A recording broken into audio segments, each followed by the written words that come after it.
Hello അസ്സാം വലൈക്കും. Riches വ്ലോഗിലേക്ക് എല്ലാവർക്കും സ്വാഗതം. നമുക്കൊരു പാൽവാഴക്ക ഉണ്ടാക്കിയാലോ? 1 ലിറ്റർ പാല്, 1/2 കിലോ പഴം, ഒരു 200 സാബുനരി. നമുക്കിതെങ്ങനെ ഉണ്ടാക്കാൻ നോക്കാം. അതിന് നമ്മൾ 1 ലിറ്റർ പാല് ഒരു പാത്രത്തിൽ ഒഴിച്ചിട്ടുണ്ട്. ഇത് ഇനി തിളപ്പിച്ചെടുക്കുക. അതിൻ്റെ ഒപ്പം തന്നെ നമുക്ക് ഇത് നല്ലോണം കഴുകി വാഷ് ചെയ്തിട്ടൊന്ന് വേവിച്ചെടുക്കാം. പഴം അതുപോലെ ഇങ്ങനെ റൗണ്ടാക്കി കട്ടില്ലാതെ മുറിച്ചെടുക്കാം. അപ്പോൾ നമുക്ക് പാൽ തിളപ്പിക്കാൻ വെക്കാം. അതോടൊപ്പം സാബുനരി കഴുകിയാണ്ട് വേവിക്കാം. അങ്ങനെ ഒരു പാത്രത്തിൽ പാൽ തിളപ്പിക്കാൻ വെച്ചിട്ടുണ്ട്. അതോടൊപ്പം നമ്മൾ സാബുനരി വേവിക്കാൻ വെച്ചിട്ടുണ്ട്. ഇത് കുക്കറിൽ വേവിക്കാം. പക്ഷേ ഞാൻ കുക്കറിൽ വേവിച്ചിട്ടില്ല. കുക്കറിൽ വേവിച്ചാൽ നന്നായിട്ട് വെന്തുടയും. ഒരു പാത്രത്തിൽ വെച്ച് ഇങ്ങനെ വേവിച്ചെടുക്കുകയാണ്.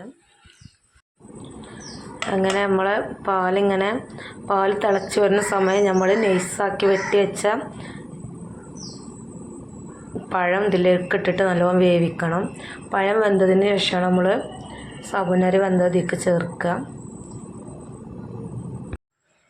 അങ്ങനെ ഞാൻ പാൽ തിളച്ച് വരുന്ന സമയം ഇതിലേക്ക് നമ്മൾ കട്ട് ചെയ്ത് വെച്ച പഴം ഇട്ട് കൊടുത്തിട്ടുണ്ട്.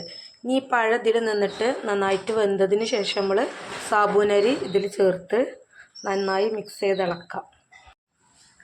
അങ്ങനെ നമ്മൾ പാലും പഴമൊക്കെ വെന്തുകൊണ്ടിരിക്കുന്നുണ്ട്. അതോടൊപ്പം തന്നെ നമ്മൾ സാബുനരിയും വെന്തുകൊണ്ടിരിക്കുകയാണ്. നമ്മൾ പാൽവാഴക്ക ഉണ്ടാക്കുമ്പോൾ ഏറ്റവും ശ്രദ്ധിക്കേണ്ട ഒരു കാര്യം എന്ന് വെച്ചാൽ പഴം നല്ല പഴുത്ത ആ കറുത്ത തൊലിയായി വരുന്ന പഴം ഉണ്ടല്ലോ, നല്ലോണം പഴുത്ത അങ്ങനത്തെ പഴം വേണം. അങ്ങനത്തെ പഴമാണെങ്കിൽ നമ്മൾ പാൽവാഴക്ക നല്ല ടേസ്റ്റ് ആയിരിക്കും. കാരണം പഴം നന്നായിട്ട് വേവുമ്പോൾ ഇങ്ങനെ പഴം ഇങ്ങനെ അടിയിൽ കടിക്കുമ്പോൾ അതൊരു ടേസ്റ്റ് കുറവ്. പക്ഷെ എനിക്ക് നല്ല പഴം കിട്ടിയില്ല. എനിക്ക് ഇങ്ങനത്തെ പഴമാണ് കിട്ടിയത്. നല്ല പഴുത്ത പഴം കിട്ടിയില്ല. അപ്പം കിട്ടിയ പഴം വെച്ചിട്ട് റെഡിയാക്കാണ്.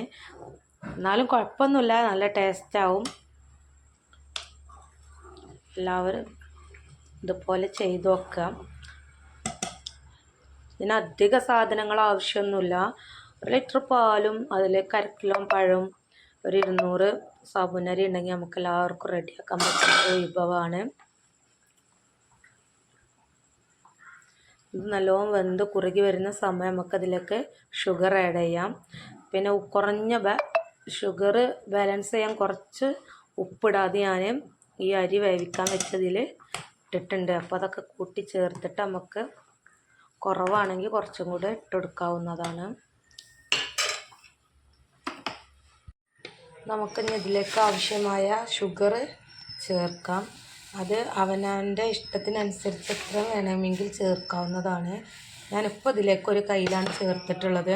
കാരണം മിൽക്ക് മെയ്ഡ് ഒഴിക്കാനുള്ളത് കൊണ്ട് അതും നല്ല മധുരമായതുകൊണ്ട് ഞാൻ ഇപ്പോൾ ഇതിലൊരു കയ്യിൽ ചേർത്തിട്ടുള്ളൂ.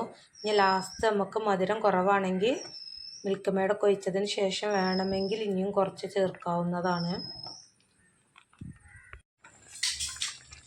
അതിന് ഞാൻ ഇതിലേക്ക് കുറച്ച് മിൽക്ക് മെയ്ഡ് ഒഴിക്കുന്നുണ്ട്.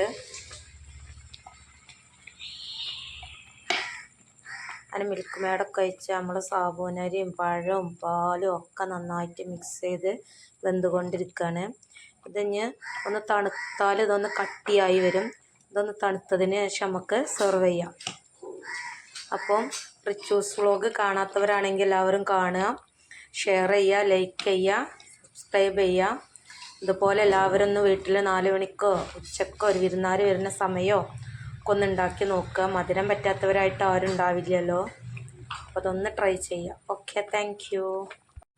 ഇനി നമുക്ക് അതിലേക്ക് അണ്ടിപ്പരിപ്പ് മുന്തിരിയൊക്കെ ഒന്ന് നെയ്യിൽ വാട്ടിയിട്ടിടാം. അതിന് 1 ടീസ്പൂൺ നെയ്യൊക്കെ ആവശ്യത്തിനനുസരിച്ച് എടുക്കുക. തോന ഉണ്ടാക്കുമ്പോൾ അതിനനുസരിച്ച് നെയ്യ് എടുക്കുക.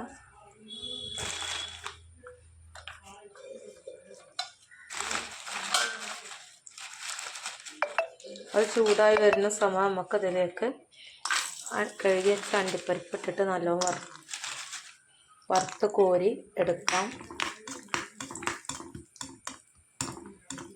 ഈ അണ്ടിപ്പരിപ്പ് ബ്രൗൺ കളറായി വരുന്ന സമയം നമുക്കതിലേക്ക് കുറച്ച് മുന്തിരിയും ചേർക്കാം. അങ്ങനെ മുന്തിരിയും